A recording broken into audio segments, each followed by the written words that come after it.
Une essence, un cri, une douleur, un bruit, un cœur très doux, ami, un cœur qui bat la vie.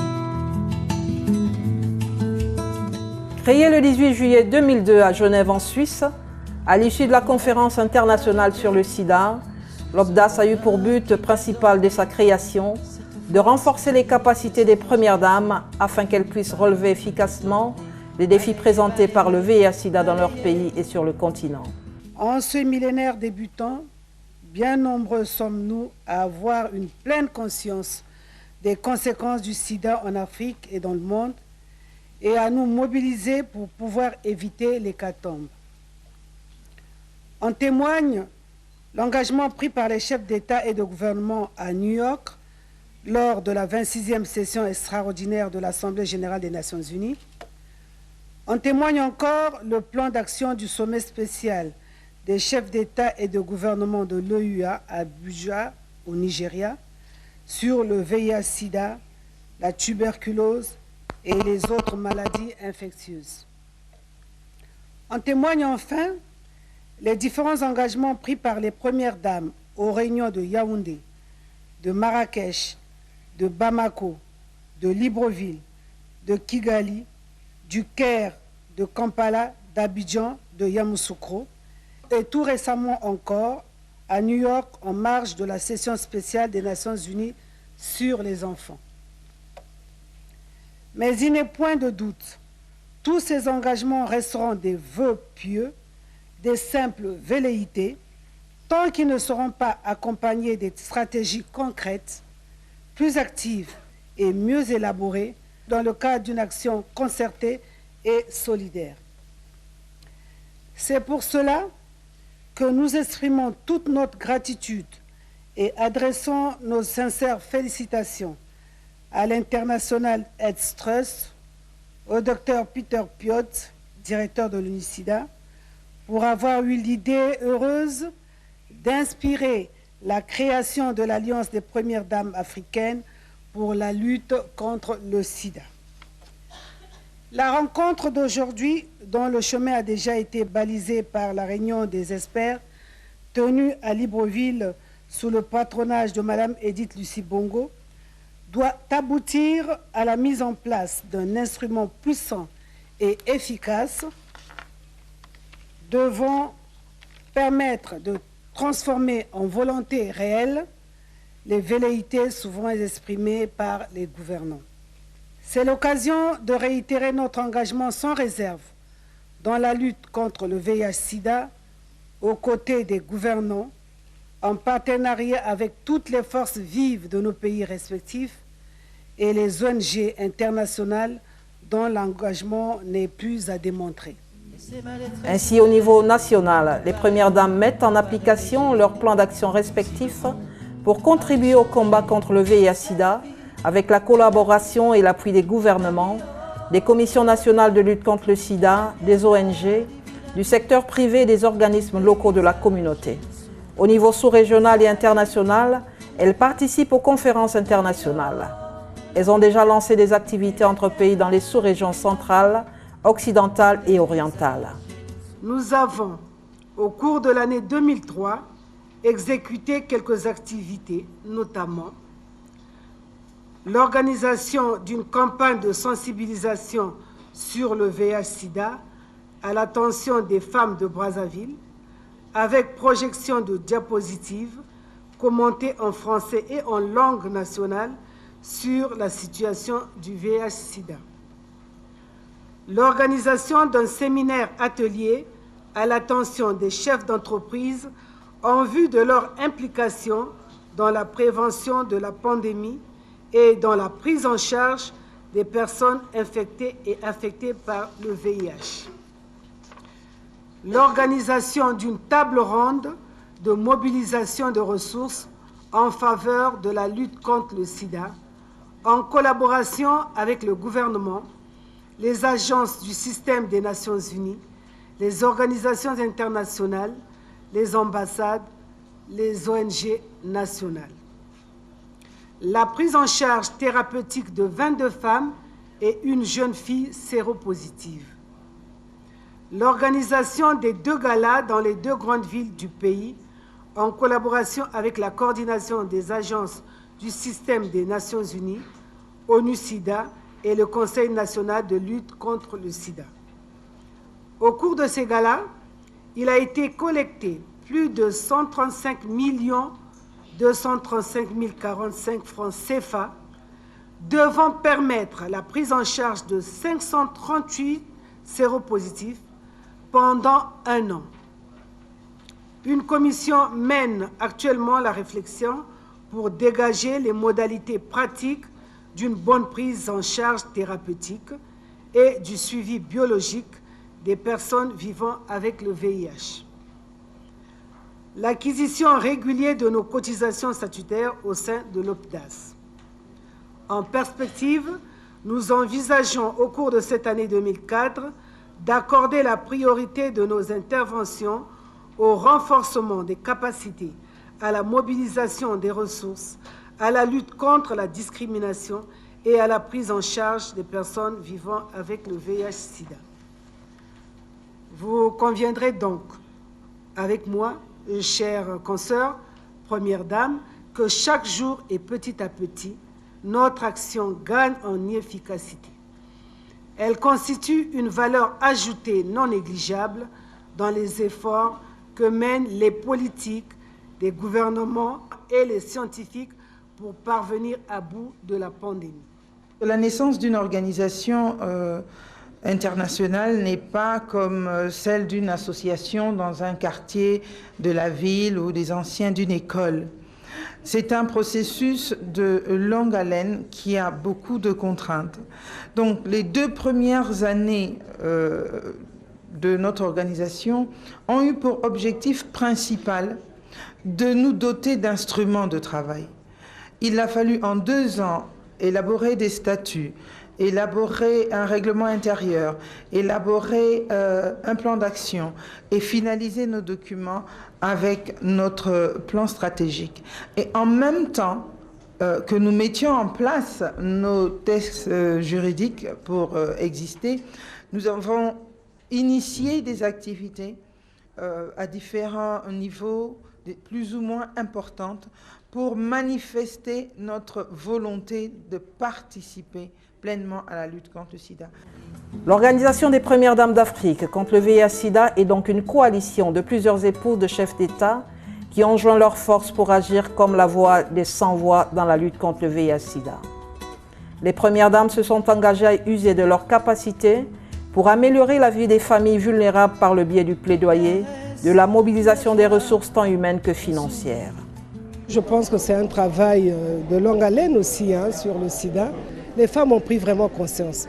Elles ont pris conscience de l'existence du sida, comme dans le monde entier, et elles veulent faire quelque chose pour le continent. Et j'en appelle à toutes les femmes encore africaines qui sont dans diverses organisations s'occupant des problèmes du sida.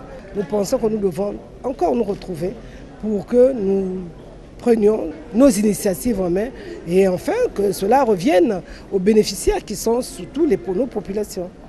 La forte propagation du virus du sida dans notre société préoccupe plusieurs personnes atteintes. La situation commande aujourd'hui que des mesures urgentes soient prises à l'échelon national en vue de freiner l'évolution de cette maladie qui continue de faire des victimes au sein des populations, en même temps qu'elle constitue une véritable menace pour le développement du pays. C'est du moins le sens à donner à l'engagement de la Première Dame du Congo, elle dont la forte implication dans la lutte contre la pandémie du sida représente, à n'en point douter, une valeur ajoutée aux efforts déjà consentis par le gouvernement de la République, la société civile, le secteur privé avec l'appui des bailleurs de fonds. C'est l'occasion peut-être pour moi aussi de vous rendre compte de ce que nous avons fait à Paris pour le Grand Prix France-Afrique. Nous avons eu assez d'argent, il faut le dire. Pour ceux qui sont partis à ce Grand Prix, effectivement, je n'avais peut-être jamais rendu compte à la population. Ils se rendent compte qu'on peut leur dire aujourd'hui que nous avons eu de l'argent. Et c'est avec cet argent-là, nous avons pu mettre pour le programme que nous avons de lutte contre le sida, nous avons dégagé déjà 100 millions. On avait dégagé, c'était la part de la fondation. Nous avons mis 100 millions de francs CFA pour commencer le programme Viramine. Mais nous avons mis 100 plus 70 millions. Voilà, donc c'est effectivement, pour le projet, nous avons mis au total 170 millions depuis que le programme est mis en place. L'Organisation des Premières Dames d'Afrique pour le développement, OPDAD, tire son origine de l'Organisation des Premières Dames d'Afrique contre le VIH-Sida, OPDAS. Au départ, les objectifs de l'OPDAS étaient de plaider en faveur d'une sensibilisation accrue à la pandémie du VIH-Sida, mobiliser des ressources, contribuer au développement du leadership pour lutter contre la pandémie et mettre en place une action permanente. Nous nous engageons à mettre fin aux infections du VIH et à réduire la vulnérabilité des jeunes femmes et adolescentes en jouant le rôle de championne de l'offre d'une éducation complète sur la sexualité qui est sensible à la culture, aux questions de genre et qui respecte les principes des droits de l'homme afin d'habiliter les jeunes filles à prendre des décisions éclairées sur leur propre vie et à éviter des abus sexuels, des rapports sexuels précoces, les grossesses non désirées et les infections sexuellement transmissibles, y compris le VIH et le virus du papillome humain.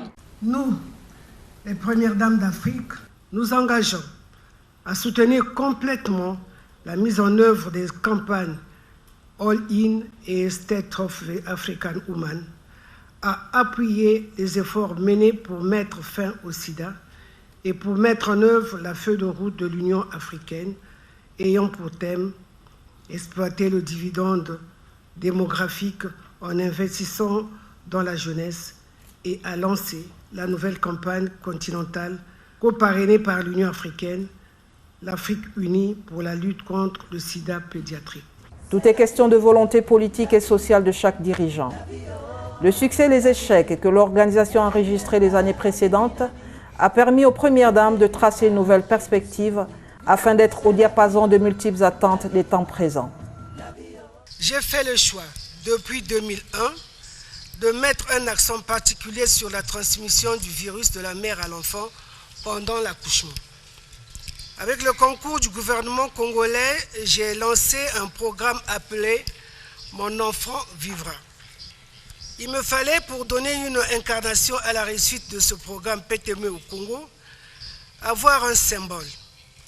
Il fut trouvé en la personne d'un jeune couple qui, ayant accepté à visage découvert de repousser les méfaits de la stigmatisation et de la discrimination, donna à ce programme une réalité physique et non statistique. L'Organisation des Premières Dames d'Afrique pour le développement, OPDAD, a profité du sommet des chefs d'État à Niamey pour renouveler ses instances. Les Premières Dames d'Afrique ont finalement porté leur choix sur la plus expérimentée d'entre elles, Antoinette Sassou Nguesso, qui dirigera l'organisation pendant 2 ans à compter du 7 juillet, date de son élection. C'est un grand défi à relever, car cette élection sonne comme une récompense pour tous les efforts qu'elle a fournis jusqu'ici dans la lutte contre cette pandémie et sa détermination à améliorer les conditions de vie des couches sociales vulnérables, notamment celles des femmes et des enfants. Dans son allocution, la Première Dame du Congo a remercié ses sœurs pour le choix porté sur elles, les enjeux d'hier à travers la lutte contre le VIH et SIDA et ceux d'aujourd'hui plus nombreux et plus complexes nous poussent à donner à notre maison commune plus de pièces pour essayer d'abriter en son sein les plus vulnérables de nos sociétés, a-t-elle déclaré. Les enjeux d'hier à travers la lutte contre le VIH-Sida et ceux d'aujourd'hui, plus nombreux et plus complexes, nous poussent à donner à notre maison commune plus de pièces pour essayer d'abriter en son sein les plus vulnérables de nos sociétés. Grâce à vous toutes, l'OPDAS s'est imposé comme une expérience unique et crédible de coopération en vue de contenir un mal qui exposait nos peuples à un funeste avenir. Les succès et les échecs que nous avons enregistrés dans cette bataille nous ont permis de tracer une nouvelle perspective afin d'être au diapason des multiples attentes des temps présents.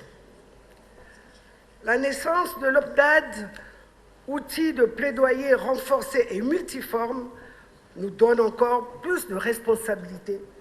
Je voudrais, avant de terminer, rendre un hommage à Mesdames Sika Kabore et Margaret Kenyatta pour leur dévouement à la cause de notre maison commune dans une phase où il fallait, avec beaucoup de délicatesse, assurer la transition d'un organisme à un autre.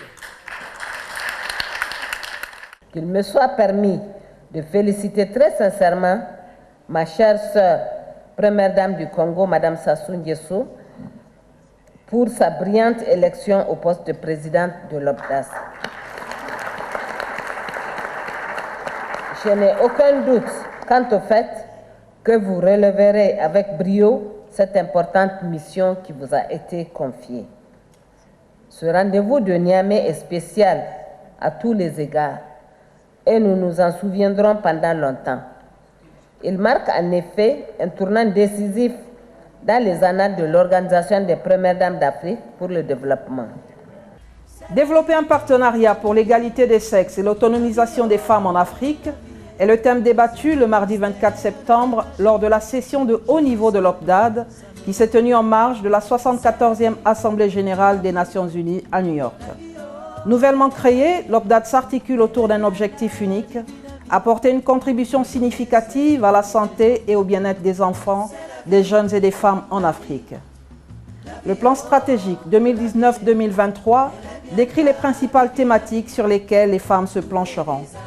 Femme engagée, la première dame du Congo, Madame Antoinette Sassou Nguesso, présidente de l'OPDAD, a ouvert les travaux de cette session avec une vision, celle d'une Afrique fière d'elle-même, sûre de ses choix et maîtresse de son avenir. Les expériences et les bonnes pratiques déclinées lors de ces échanges seront un point d'appui à nous tous pour améliorer notre approche de la question de l'égalité des sexes et de l'autonomisation des femmes d'Afrique. Plus que jamais, nous devrions sortir de grandes proclamations pour nous engager résolument sur le terrain à rendre effectif les différentes préconisations énoncées ici. Je suis convaincu que les engagements pris ici seront dans la droite ligne de notre plan stratégique, s'exécuter avec beaucoup plus de dynamisme et de rigueur. Au cours des différentes interventions, les panélistes ont soutenu qu'elles doivent mettre fin à toute forme de mariage précoce, aux violences faites aux femmes et vaincre les inégalités qui entravent le développement des femmes. Madame Antoinette Sassou Nguesso, femme hors du commun, dont le destin force le respect et l'admiration, est rassurée que le plan stratégique mis en place par l'OPDAD s'exercera avec beaucoup plus de dynamisme et de rigueur. La passation officielle de charge entre la présidente sortante de l'OPDAD, Madame Sika Kaboré, et la présidente entrante, Madame Antoinette Sassou Nguesso, a eu lieu le 25 septembre 2019 à la mission permanente du Burkina Faso auprès des Nations Unies à New York. Madame Sika Kaboré a remercié toutes ses sœurs premières dames pour leur soutien et leur collaboration durant l'exercice de son mandat. Quant à Madame Antoinette Sassou Nguesso, la nouvelle présidente, elle a marqué sa disponibilité à engager une action synergique pour le succès des activités de leur organisation. Avec l'appui de toutes les autres sœurs premières dames, je vais essayer aussi d'être à la hauteur parce que c'est une nouvelle organisation aussi qui se met en place. Nous passons de l'OPDAS à l'OPDAD, même si c'est une continuité, il y a beaucoup de choses qui se sont ajoutées que nous allons tous travailler pour que ça marche. Donc je ne pourrai pas travailler seul, je compte sur tout le monde pour m'aider aussi à mener à bien cette présidence que vous m'avez confiée.